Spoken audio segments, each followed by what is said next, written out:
અમદાવાદમાં સ્કૂલના બાળકો વચ્ચે વધતી જતી હિંસા હવે ચિંતાનો વિષય બની છે. ખોખરા અને ગાંટલોડિયા બાદ હવે બાપુનગરના હીરાવાડી વિસ્તારમાં એક ભયાનક ઘટના સામે આવી છે. માત્ર ટ્યુશન ક્લાસમાં બીજા રૂમમાં બેસવા જેવી સામાન્ય બાબતે તકરાર એટલી વધી ગઈ કે એક સગીર વિદ્યાર્થીએ બીજા વિદ્યાર્થી પર છરીથી જીવલેણ હુમલો કરી દીધો. ભગવતી વિદ્યાલયમાં ધોરણ 11માં ભણતા બંને વિદ્યાર્થીઓ વચ્ચે કોમર્સ એક્સપોર્ટ ટ્યુશન ક્લાસમાં બોલાચાલી થઈ હતી. જ્યારે ઈજાગ્રસ્ત વિદ્યાર્થી હીરાવાડીના તુલસી ફ્લેટ પાસે ઊભો હતો ત્યારે આરોપી વિદ્યાર્થીએ આવીને જૂની અદાવતમાં તેના પેટના ભાગે છરીના ઘા ચીકી દીધા હતા. લોહી લુહાણ હાલતમાં વિદ્યાર્થીને તાત્કાલિક સિવિલ હોસ્પિટલ ખસેડાયો છે.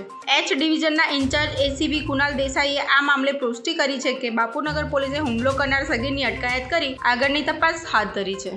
બાપુનગર પોલીસ સ્ટેશન વિસ્તારમાં એક કોમર્સ એક્સપર્ટ ટ્યુશન આવેલું છે.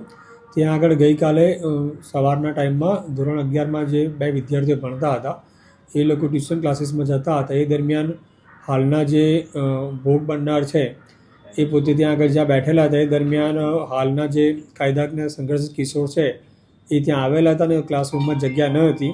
જે બાબતે અને તું આ ક્લાસમાં જગ્યા નથી, અન્ય રૂમમાં ક્લાસમાં જતો રહે એ બાબતે ત્યાં આગળ બંને વચ્ચે બોલાચાલી થયેલી હતી. ત્યારબાદ ક્લાસમાંથી છૂટ્યા બાદ બપોરના આશરે 1-1:15 વાગ્યાની આજુબાજુ આ જે ભોગ બનનાર છે એ ત્યાં જ વિસ્તારમાં એક ભોમિયા ડેરી છે હીરાવાડીમાં, ત્યાં આગળ બેઠેલા હતા.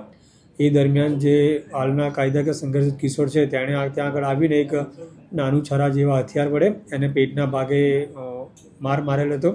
ત્યારબાદ ત્યાંથી એને હોસ્પિટલ લઈ જવામાં આવ્યો હતો.